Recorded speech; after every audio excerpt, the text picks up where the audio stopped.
So hello student, welcome back once again in our channel. Student, आज की इस video में हम क्लास 12th के एक बहुत ही इम्पोर्टेंट टॉपिक के बारे में डिस्कस करने जा रहे हैं, जो आपके बोर्ड के एग्जाम में हर साल आपको 5 से 7 नंबर देकर जाता है। इससे एग्जाम में आपकी थ्योरी तो आती ही आती है और एक न्यूमेरिकल भी इससे उठ जाता है। तो चलिए बगैर देर करते हुए स्टार्ट करते हैं हम आज का टॉपिक, जो कि है संधारित्र तथा इसकी धारिता। तो सबसे पहले हम जानते हैं कि धारिता क्या चीज होती है। देखिए, धारिता धारिता का मतलब होता है बच्चों, आवेश को धारण करने की क्षमता। अब आवेश को धारण कौन करेगा? जैसे ये एक हमने गोली कोष लिया हुआ है, गोली चालक लिया हुआ है, चालक ही आवेश को क्या करेगा? ग्रहण करेगा। ठीक। और जब चालक आवेश को ग्रहण करेगा तो इससे उसी अनुपात में इसके विभव में क्या होगी? वृद्धि होगी। ठीक। यानी कि जो हमारा आवेश Q होता है वो हमेशा डिपेंड करता है विभव V पे। ठीक। अब जिस अनुपात में आपने आवेश दिया है उसी अनुपात में विभव की वृद्धि होगी। अगर हम प्रोपोर्शनल को हटा दें बेटा, तो यहां पर एक आ जाता है कांस्टेंट C और ये हो जाता है V। अब यही जो शब्द C आया है, ये एक नियतांक है और इसी C को हम लोग धारिता कहते हैं। और अगर यहां से बच्चों हम C का मान निकालना चाहें तो ये होता है Q अपॉन V। अर्थात किसी चालक को दिया जाने वाला आवेश Q और उससे इसके विभव में होने वाली वृद्धि V, दोनों के अनुपात को हम चालक तार की धारिता C कहते हैं। ठीक।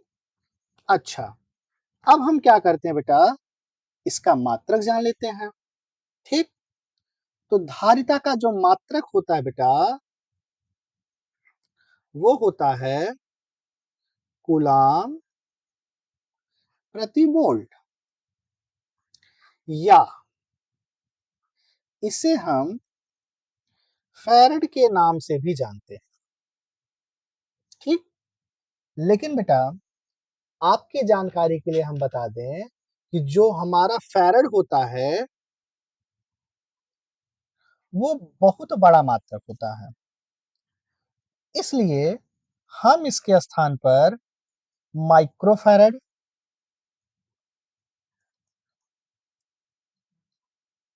कोष्टक में लिख दिया जाए म्यू एफ, या पीको फैरड का उपयोग करते हैं। ठीक। माइक्रोफैरड या पीको फैरड का हम उपयोग करते हैं। अब इसमें क्या होता है बच्चों, कभी कभी एक परिभाषा बन जाती है एक नंबर की एग्जाम में कि एक फैरड धारित किस कहते हैं। तो याद रखिएगा कि अगर हम Q का मान 1 कर दें और V का मान भी 1 कर दें तो जाहिर सी बात है कि C का मान भी कितना हो जाएगा? 1 हो जाएगा। तो यहां हम लिख सकते हैं कि यदि किसी चालक को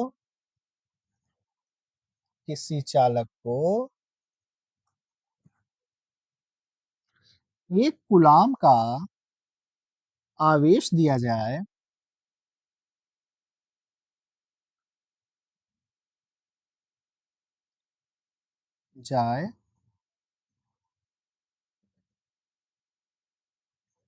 जिससे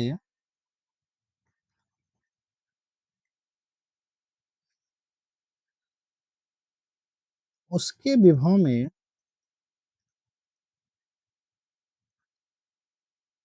वृद्धि 1 वोल्ट की हो तो धारिता का मान 1 फैराड होगा।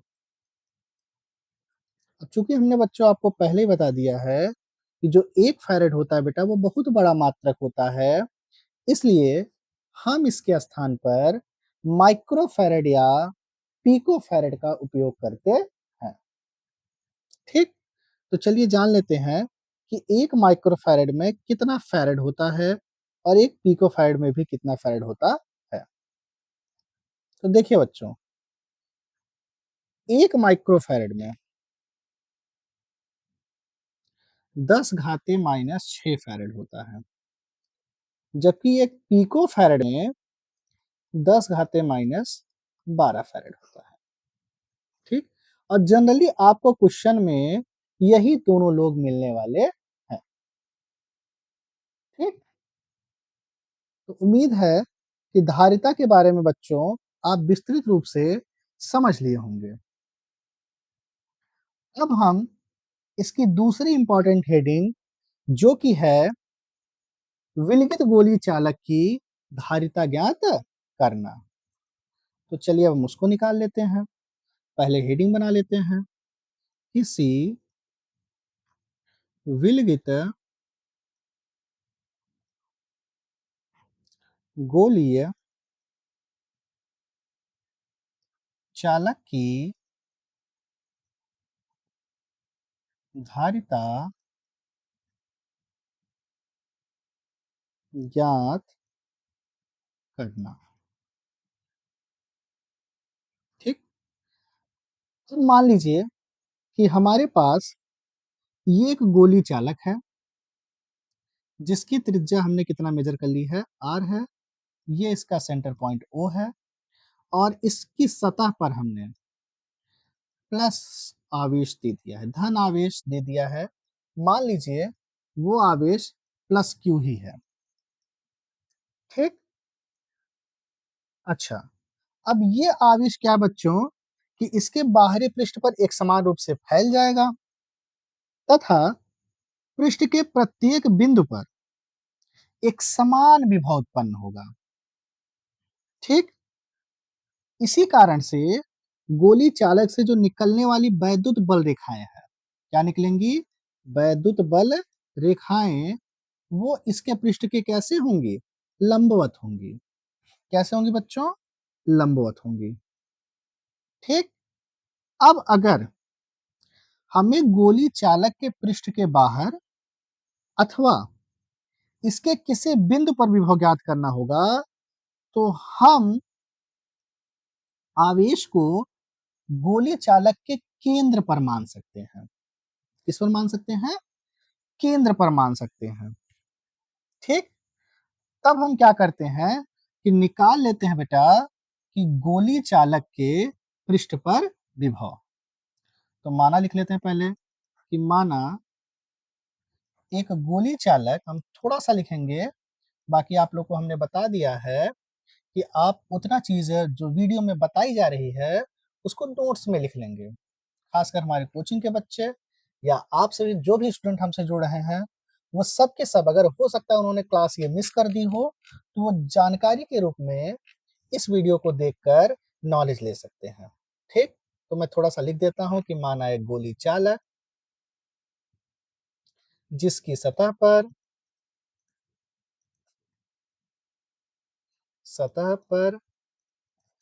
प्लस क्यू आवेश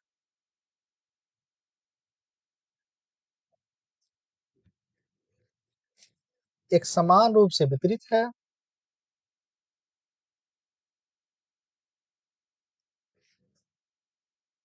रूप से वितरित है, तब इसके पृष्ठ पर उत्पन्न विभव। और ये भी मान लीजिएगा कि ये एक ऐसे माध्यम में रखा हुआ है कि जिसका परावैद्युतांक k है। ठीक, तो फॉर्मूला क्या हो जाएगा विभव का बेटा? v बराबर 1/4 4 pi epsilon not Q upon क्या बेटा आर।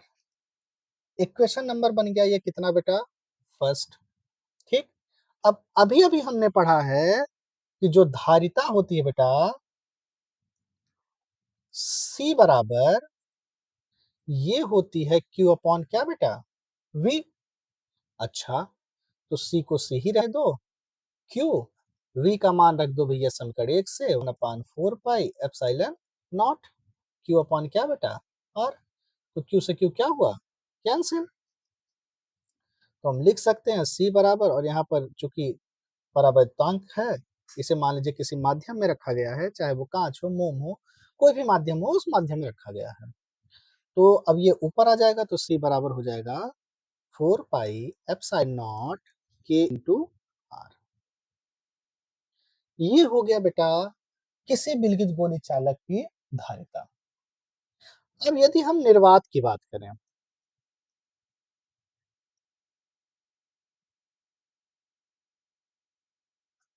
तो निर्वात के लिए बच्चों आप लोग जानते हो कि K का मान कितना रखा जाता है, 1 रखा जाता है। तो C बन गया C not 4 pi epsilon naught into क्या बेटा, और मान लीजिए इक्वेशन सेकंड है, ये इक्वेशन थर्ड है। तो रिजल्ट आपको क्या मिला बेटा, अगर हम करा दें समीकरण 2 भागे 3 करा देते हैं, तो C अपॉन C नॉट बराबर क्या बचेगा, K। क्योंकि ये वाले मैटर और ये वाले मैटर आपस में क्या हो जाएंगे, कैंसिल हो जाएंगे।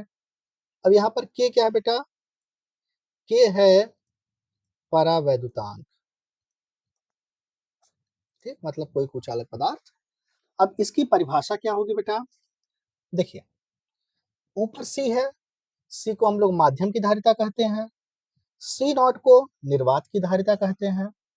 तो माध्यम की धारिता और निर्वात की धारिता के अनुपात को परावैद्युतांक के कहा जाता है। याद रखिएगा कि इसका कोई मात्रक नहीं होता,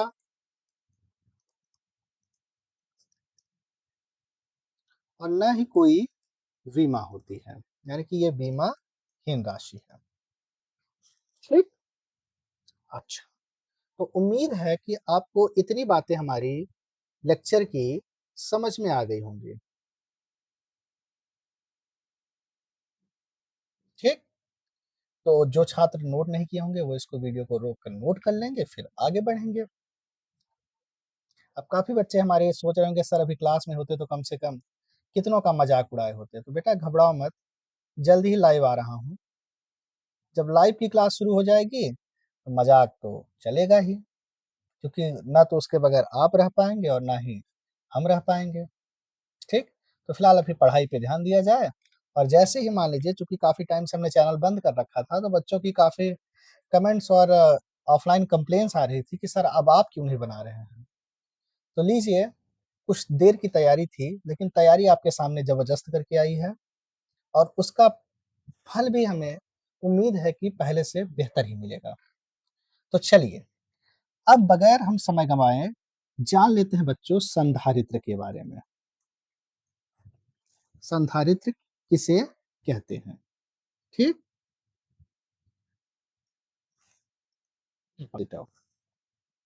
देखिए, आप लोग बेटा कंडेंसर देखे होंगे घर पे ना, पंखे में लगाया जाता है, हर जगह लगाया जाता है इसको। क्या होता है कि किसी चीज को प्रारंभिक जो ऊर्जा देने का काम करते, जैसे पंखा है आपका, तो पंखे में भी क्या लगा है, कंडेंसर लगा है ना। अब ये कंडेंसर करता क्या है, ये बेटा आवेश का संचय करता है, आवेश का संचय करता है। और याद रखिएगा कि ये बहुत कम समय में चार्ज होता है, और चार्ज होने के बाद अपनी जितनी भी ऊर्जा है ये अल्प समय में किसी भी जो हमारी डिवाइसेस हैं उसको देने की क्षमता रखता है। ठीक, तो जो संधारित्र की बात हम लोग करते हैं बेटा, वो यही है। ठीक, अब ये करता क्या है बेटा, ये आवेश को पर्याप्त मात्रा में संचित करने का कार्य करता है। कहने की बात है बेटा कि संधारित्र एक ऐसी युक्ति है जिसके द्वारा हम इसकी आकृति में बगैर परिवर्तन किए आवेश की पर्याप्त मात्रा को संचित कर सकते हैं। ठीक? तो यहाँ हम एक बार परिभाषा लिख देते हैं। ठीक?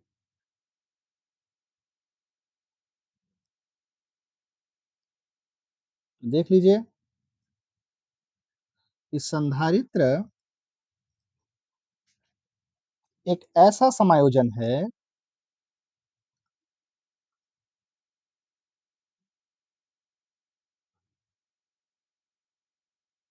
जिसके द्वारा इसकी आकृति में इसके सॉरी आकार में, आकृति नहीं, आकार में बगैर परिवर्तन किए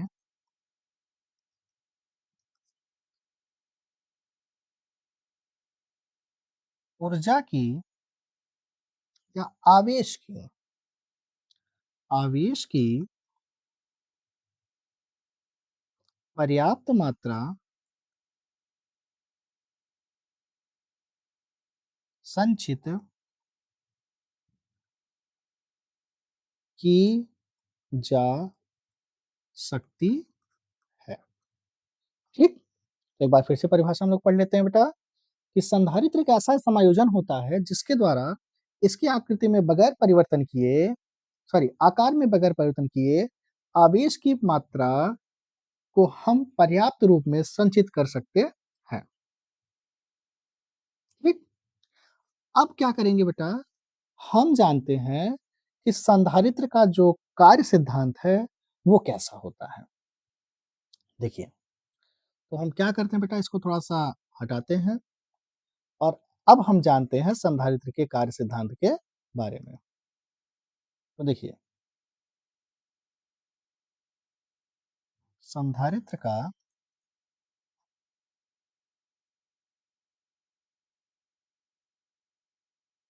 सिद्धांत। संधारित्र का क्या सिद्धांत है?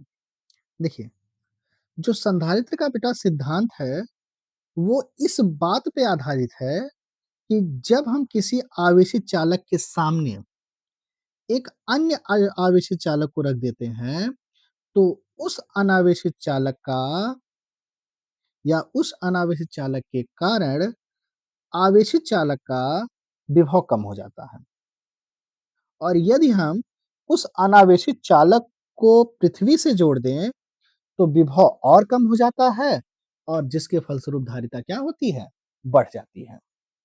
अब एक फिगर के साथ हम इस चीज को समझने का प्रयास करते हैं। देखिए, अभी थोड़ा-सा इस पे हैबिट नहीं बनी है, बस जल्द ही हैबिट बन जाएगी। ये आपके समांतर प्लेट संधारित्र है। मान लीजिए प्लेट X है, ये प्लेट क्या है? Y है। ये हमारा आवेशित चालक है।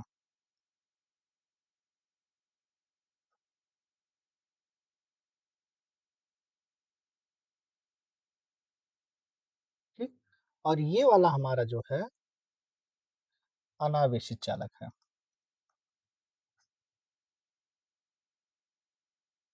ये इसको हम जोड़ देते हैं।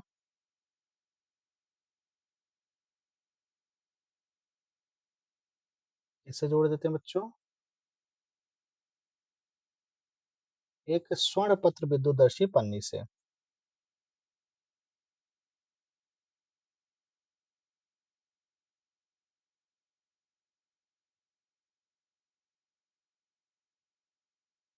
ठीक? अच्छा, अब हम क्या करते हैं कि इसको समझने का प्रयास करते हैं और इस वाले को अभी हम जोड़ेंगे अर्थिंग से। तो मान लीजिए कि ये जो हमारी एक यक्स प्लेट है, इसको हमने मशीन की सहायता से या किसी भी विधि से धनावेश दे दिया है। ठीक? क्या माना हमने? कि माना एक आवेशित समांतर प्लेट संधारित्र है या समांतर चालक है, जिसको हमने मशीन से प्लस आवेश दे दिया है, जो कि इसकी सतह पर समान रूप से फैला हुआ है। और इसका जो हम संबंध है बेटा, एक स्वर्ण पत्र विद्युतदर्शी पन्नी से कर देते हैं, जो कि करती क्या है? ये विभव के माप को बताती है, यानी कि जितना पन्नी फैली होगी, विभव का मान उतना ही क्या होगा? ज़्यादा होगा। अब हम क्या करते हैं कि इसी के सामने एक दूसरी अनावेशित प्लेट बी को लाते हैं, ठीक? जो हमारी यहाँ पर y के रूप में है। अब चूँकि इस पर कोई आवेश नहीं है, तो होगा क्या कि इस चालक के कारण इसमें प्रेरण की क्रिया उत्पन्न होगी और इसके सामने वाले भाग पर कौन-सा आवेश आ जाएगा? उतनी ही मात्रा में ऋण आवेश आ जाएगा। अब इसके फलस्वरूप होगा क्या कि अभी-अभी हमने फ़ॉर्मूला पढ़ा है कि C बराबर होता है Q अपॉन V। तो इसके फलस्वरूप जो ये हमारा विभव है बेटा, वो कम हो जाएगा। और विभव कम होने का मतलब ये है बेटा कि जो C का मान है, यानी कि जो धारण करने की क्षमता है चालक की, वो बढ़ जाएगी। इसके पीछे कौन-सा आवेश आ जाएगा? धन आवेश आ जाएगा। इसके बाद हम क्या करते हैं बेटा कि इस वाली प्लेट को हम अर्थिंग कर देते हैं, यानी कि पृथ्वी से जोड़ देते हैं, ठीक? तो जब हम इसको पृथ्वी से जोड़ देते हैं बेटा, तो जो पत्तियों का फैलाव हमारे है, वो क्या हो जाता है? कम हो जाता है, ठीक? अर्थात जो पृथ्वी से आने वाले इलेक्ट्रॉन हैं, उन इलेक्ट्रॉनों की सहायता से ये जो हमारा धनावेश है, वो सब का सब उदासीन हो जाता है और इस क्रिया में ये पन्नी और सिकुड़ जाती है, कहने का मतलब विभव और कम हो जाता है और धारिता और बढ़ जाती है। यही समांतर प्लेट संधारित्र का बेटा कार्य सिद्धांत है, ठीक? एक बार फिर से समझ लेते हैं कि हमने एक मशीन लिया, मशीन की सहायता से इस चालक प्लेट को धनावेश दिया, इस प्लेट का संबंध हमने स्वर्णपत्र विद्युतदर्शी पन्नी से कर दिया।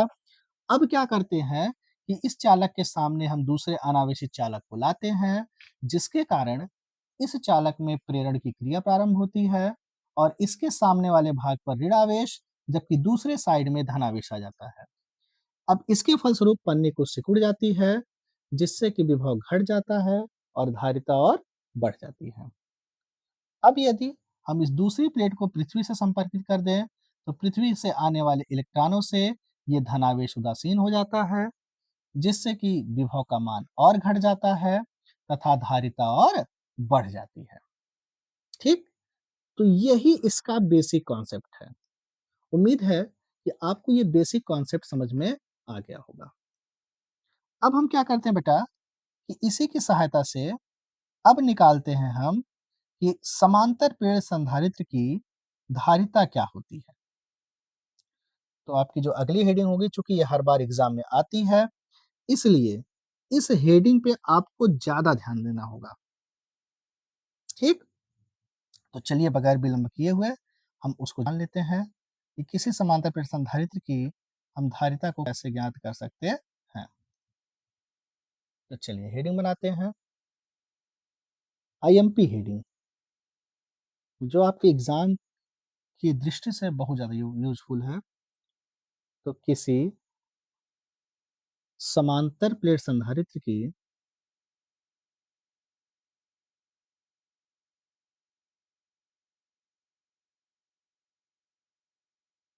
संधारित्र की धारिता ज्ञात,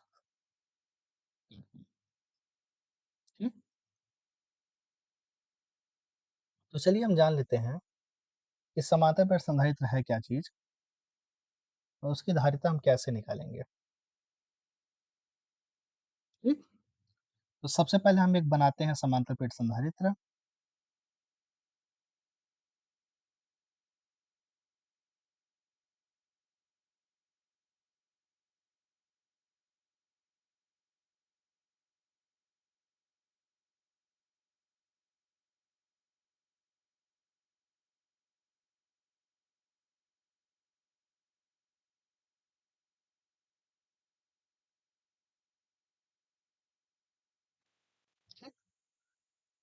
अब हम मान लेते हैं कि माना एक समांतर प्लेट संधारित्र है, नाम दे दीजिए इसका x, इसका क्या है, y है, ठीक। मान लेते हैं कि इनकी जो प्लेटों का क्षेत्रफल है बेटा वो a है और जो प्लेटों के बीच की दूरी है बेटा वो d है।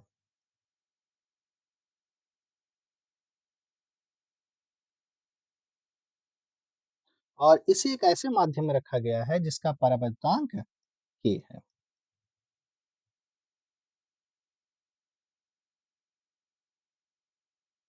ठीक। अब हमें क्या करना है कि इसी की धारिता निकालनी है। तो इसके लिए हमें कुछ चीजें और माननी होंगी, जैसे कि हम यहाँ पर मान लेते हैं, जैसे गॉस का प्रमेय आप पढ़े होंगे तो उसमें आपको पृष्ठीय घनत्व सिग्मा मिला होगा। सिग्मा बराबर क्या होता है, Q अपॉन A। तो हम मान लेते हैं कि इस चालक के जो पृष्ठ पर उत्पन्न आवेश का पृष्ठीय घनत्व है वो सिग्मा है। ठीक। अब हम जानते हैं बेटा कि अगर एक समान और विपरीत प्रकार के आवेश की यदि दो समांतर चादरों को रखा जाए तो उनके किसी बिंदु पर जो उत्पन्न वैद्युत क्षेत्र की तीव्रता होगी वो कितना होगी बेटा, E बराबर सिग्मा अपान एप्सिलॉन नॉट। ठीक। क्या करेंगे हम, पहले तो हम इसका माना लिखेंगे।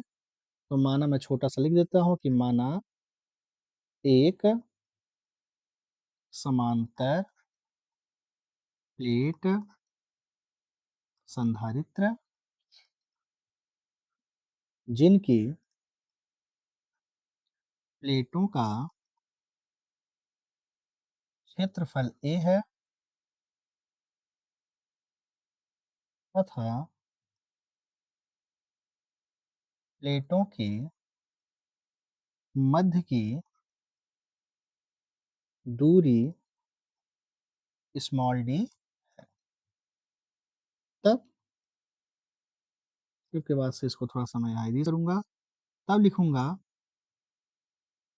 कि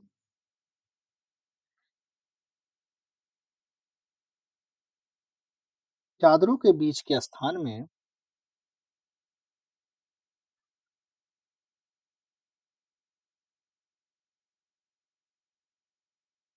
स्थान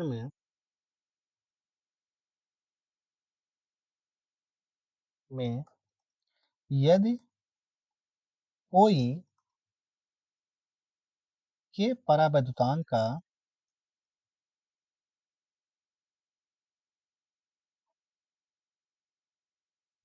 परावैद्युत पदार्थ रखा हो तब उत्पन्न वैद्युत क्षेत्र की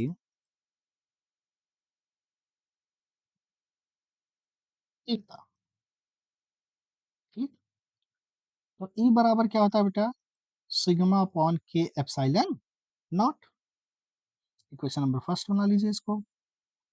अब अभी अभी मैंने आपको यहाँ बताया हुआ है कि सिग्मा बराबर जो होता है बेटा वो होता है Q अपॉन A। ठीक। तो इसलिए हम लिख सकते हैं कि E is equal to sigma के स्थान पे Q अपॉन A के एप्सिलॉन नॉट। ये बन गया हमारा इक्वेशन नंबर 2। अब चूंकि हम लोगों ने पिछली क्लास में पढ़ रखा होगा बेटा कि जो हमारा विभव होता है V बराबर वो होता है E इंटू डी के। देन V बराबर आ जाएगा E का मान Q upon A epsilon naught into के, उसके बाद D। इक्वेशन नंबर कितना बन गया, ये 3। ठीक। तो हमें क्या मिल गया, पहले तो हमने वैद्युत क्षेत्र निकाला, वैद्युत क्षेत्र की सहायता से हमने वैद्युत विभव निकाला। अब इस विभव की सहायता से हम त्रिता निकाल लेते हैं। तो आप जानते हो बच्चों C बराबर होता है Q अपने क्या, V। तो C is equal to Q, V का मान यहां से रख दीजिए समीकरण 3 से क्या कि क्यू डी अपॉन ए के एप्सिलॉन नॉट। क्यू से क्यू क्या हुआ? कैंसिल। तो सी बराबर बना आपका एप्सिलॉन नॉट के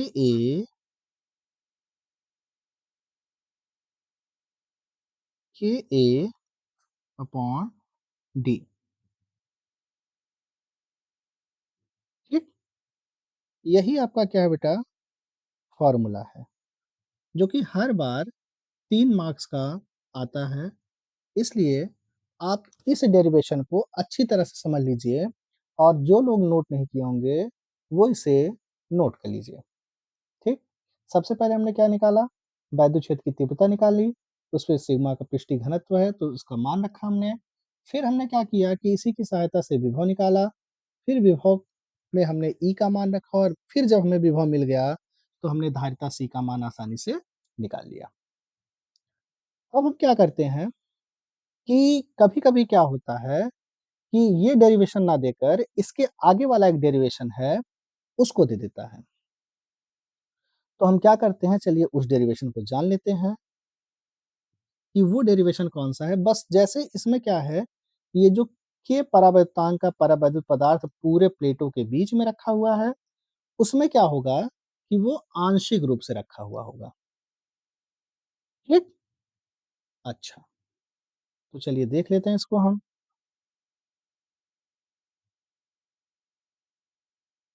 देखिए, अब हम निकालते हैं कि किसी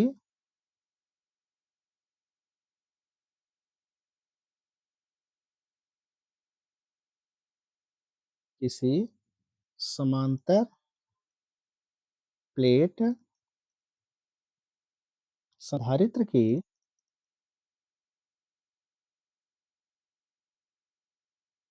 धारिता ज्ञात करना,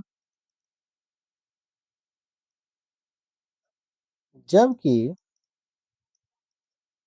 प्लेटों के मध्य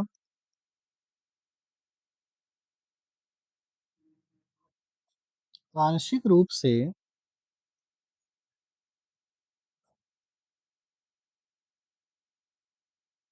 परावैद्युत पदार्थ, परावैद्युत पदार्थ का मतलब कुछ अलग पदार्थ, पदार्थ रखा हो। ठीक, तो चलिए पहले फिगर बनाते हैं इसका। मान लीजिए बेटा, ये एक समांतर प्लेट संधारित्र है, जिनकी प्लेटों के बीच की दूरी जो है बेटा वो डी है। यहाँ पर प्लस हो गया, ये माइनस हो गया।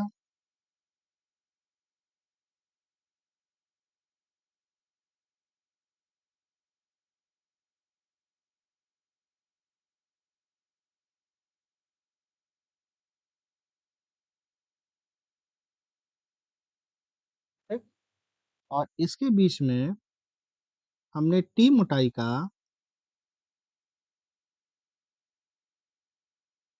एक परावैद्युत पदार्थ रख दिया, जिसका परावैद्युतांक हमने मान लिया कितना है? के है।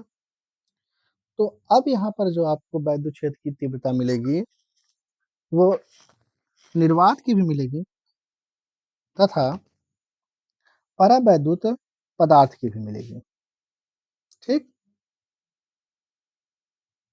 तो सबसे पहले हम निकाल लेते हैं कि जो संधारित्र की प्लेटों के बीच जो निर्वात की वैद्युत क्षेत्रता है, इसका मान क्या होगा? फिर हम निकालेंगे परावैद्युत पदार्थ के कारण उत्पन्न वैद्युत क्षेत्र की तीव्रता का मान क्या होगा। ठीक, तो चलिए सबसे पहले हम क्या करते हैं बेटा, उसी प्रकार से निकालते हैं कि वही एक माना एक समांतर प्लेट संधारित्र है, जिनकी प्लेटों का क्षेत्रफल a है तथा प्लेटों के मध्य की दूरी d है, और इसे एक ऐसे माध्यम में रखा गया है जिसमें आंशिक रूप से परावैद्युत पदार्थ भरा हुआ है, जिसका परावैद्युतांक k है, और इस परावैद्युत पदार्थ की जो मोटाई है वो t है। ठीक, तो सबसे पहले हम क्या करते हैं बेटा, इस चीज को निकालते हैं कि निर्वात में वैद्युत क्षेत्र और परावैद्युत पदार्थ में कितना वैद्युत क्षेत्र होगा। तो पहले इसका थोड़ा सा माना लिख लेते हैं। माना एक समांतर प्लेट संधारित्र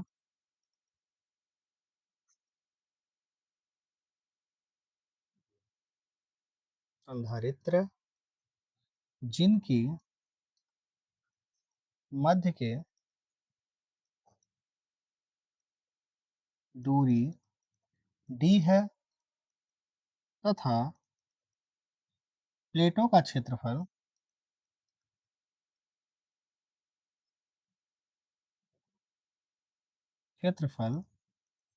a है। वह इनके मध्य p मोटाई का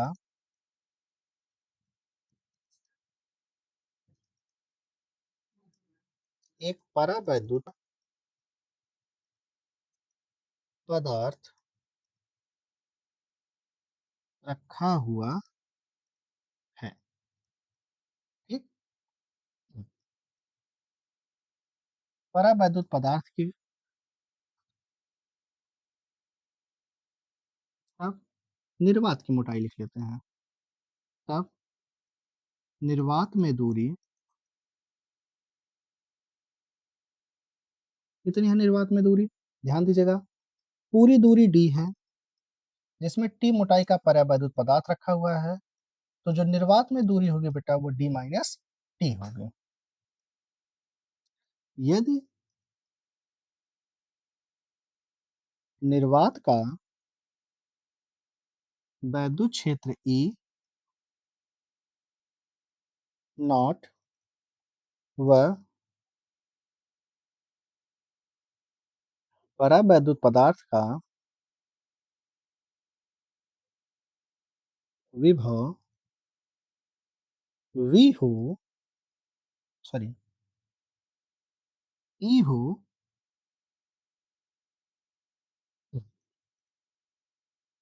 तब हम क्या करते हैं, निकाल लेते हैं परावैद्युत पदार्थ के लिए वैद्युत क्षेत्र।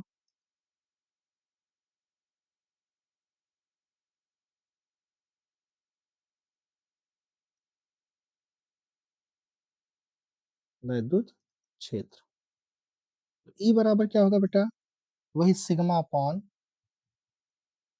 के एप्सिलॉन नॉट। ठीक। अब सिग्मा को हम क्या लिख सकते हैं फिर से, Q upon A। Then E बराबर हो जाएगा बेटा Q upon A epsilon naught into के। समीकरण बना लीजिए एक। फिर अब हम क्या करते हैं बेटा, अभी तो निर्वात सॉरी परावैद्युत पदार्थ का वैद्युत क्षेत्र निकला है। अब हम निकालते हैं निर्वात का वैद्युत क्षेत्र।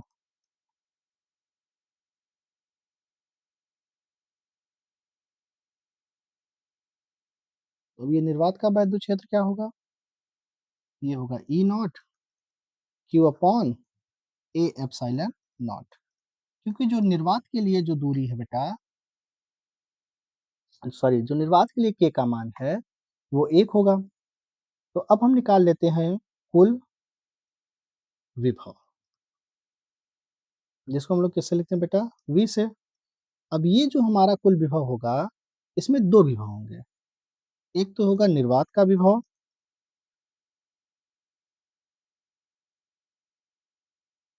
प्लस परावैद्युत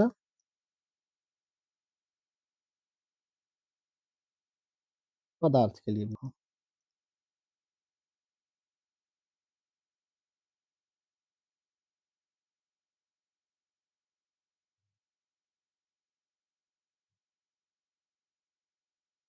अब हम क्या करते हैं कि निर्वात के लिए विभव निकालेंगे। तो निर्वात के लिए जो वैद्युत क्षेत्र है वो कितना है, ई नॉट, और जो दूरी है बेटा वो डी माइनस टी है। जबकि परावैद्युत पदार्थ के लिए ई है और मोटाई कितनी है, टी है। तो समीकरण एक व दो से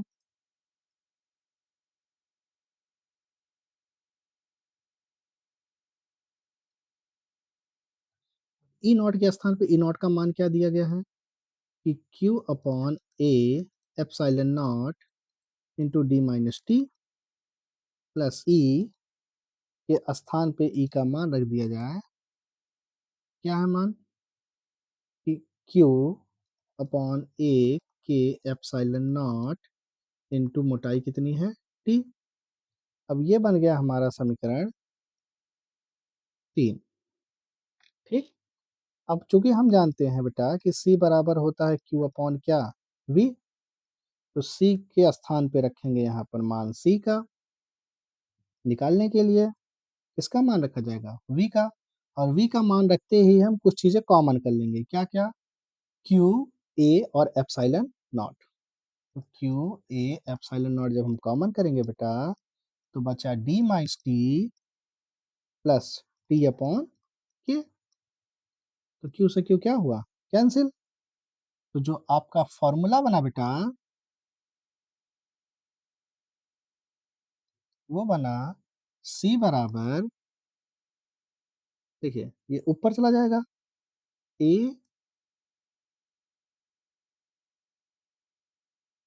एप्सिलॉन नॉट अपॉन में D minus T plus T upon के। यही आपका ओरिजिनल डेरिवेशन है। ठीक। और ये आपको जानकारी के लिए बता दूं बेटा कि पिछली बार के एग्जाम में यानी कि 2024 के पेपर में ये क्वेश्चन आया था, ये भी आया था और अपने साथ एक न्यूमेरिकल को लेकर आया था। तो उम्मीद है कि आज का जो लेक्चर है, आज का जो टॉपिक है वो आपको ये पूरा का पूरा समझ में आ गया होगा। और आपकी जानकारी के लिए बता दूं कि वो तो आईएमपी था लेकिन ये एम आईएमपी है, यानी मोस्ट इंपॉर्टेंट हेडिंग है आपके अपकमिंग एग्जाम की दृष्टि से। ठीक। तो चलते हैं हम लास्ट पड़ाव पे। आज हम लोगों ने कई चीजों को जाना। उसमें पहला था धारिता, दूसरा हमने जाना संधारित्र के बारे में, तीसरा हमने निकाला समांतर प्लेट संधारित्र की धारिता,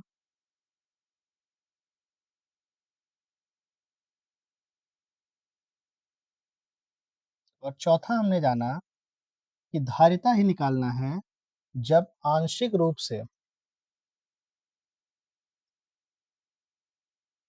से रखे परावैद्युत पदार्थ के कारण के कारण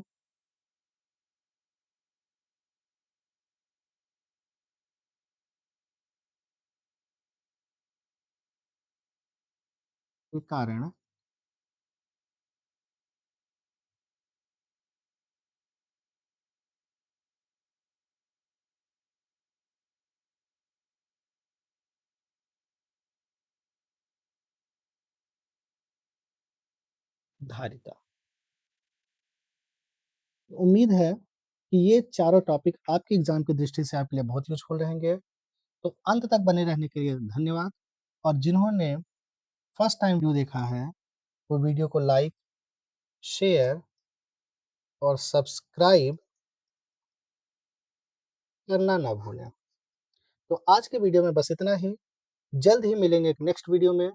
तब तक के लिए thank you so much student. Thank you so much for watching.